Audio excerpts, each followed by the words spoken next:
মুখ্যমন্ত্রী তোমাদেরকে স্পষ্ট বলে দিয়েছে এইবার আমাদের পশ্চিমবঙ্গে ডাব্লিউবিপি কনস্টেবল মানে পশ্চিমবঙ্গ পুলিশে 60,000 পদে নিয়োগ হবে। রাম রাম বন্ধুরা, নমস্কার। আশা করছি তোমরা সবাই খুব ভালো আছো।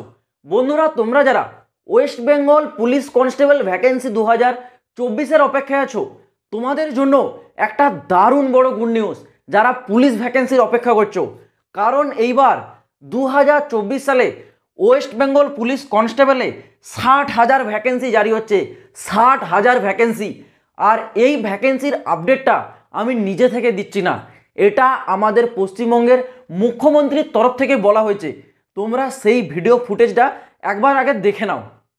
আর কি হবে জানেন, এবার তৈরি হচ্ছে ইন্ডাস্ট্রি, চারিপাশে চাকরি চাই, চাকরি, সরকারি চাকরি 5 লক্ষ আমরা চাই অ্যাপয়েন্ট করতে। কিন্তু সিপিএম আর বিজেপি নেতাদের বলুন, দয়া করে বেকার যুবক যুবতীদের ভবিষ্যৎ নষ্ট না করবার জন্য এই চাকরিগুলোকে আটকাবেন না। ভোটে গিয়ে কথাগুলো বলুন, কোর্টে যে কেউ যেতে পারে, এটা তার সাধারণ অধিকার। কিন্তু তাই বলে একটু মায়া লাগে না? এত টিচার নেওয়া হবে, পোস্ট খালি আছে, আপনাদের জন্য নিতে পারছি না।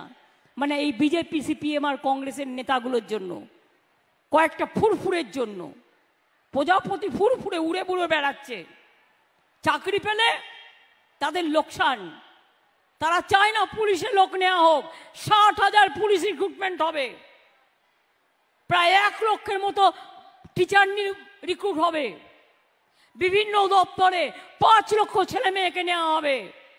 তো যাই হোক, তোমরা ভিডিও ফুটেজটা দেখলে, সেখানে মুখ্যমন্ত্রী তোমাদেরকে স্পষ্ট বলে দিয়েছে এইবার আমাদের পশ্চিমবঙ্গে ডাব্লিউবিপি কনস্টেবল মানে পশ্চিমবঙ্গ পুলিশে 60,000 পদে নিয়োগ হবে।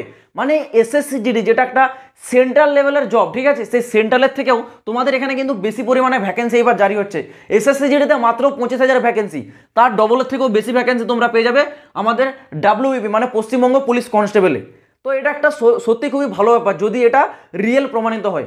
কারণ এখানে মুখ্যমন্ত্রী যে কনফিডেন্স লেভেল নিয়ে ভ্যাকেন্সিটার কথা সবার সামনে রেখেছে, সেই কনফিডেন্স লেভেল মেনটেন করে যদি এই ভ্যাকেন্সিটা ডিক্লেয়ার করে, তবেই এই ঘটনাটা সত্যি হিসেবে প্রমাণিত হবে। আদারওয়াইজ তো এটা না হলে সবাই ফেকই ধরবে।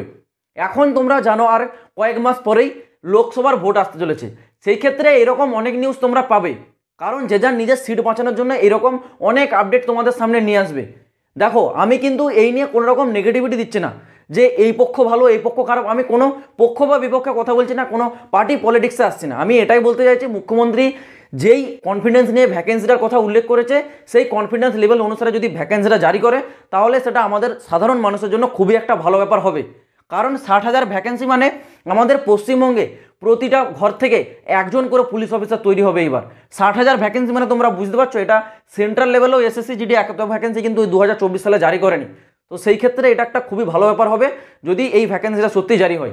তো এটা পরবর্তী সময় প্রমাণিত হবে যে এই ভ্যাকেন্সিটা তোমাদের রিয়েল না ফেক। যদি তোমাদের ডিক্লেয়ার করা হয়, আমি তোমাদেরকে আপডেট দিয়ে দেবো, তোমাদের চিন্তার কোনো কারণ নেই। এই আপডেটটা আসলে আমি আপডেটটা তোমাদের সামনে তুলে ধরলাম।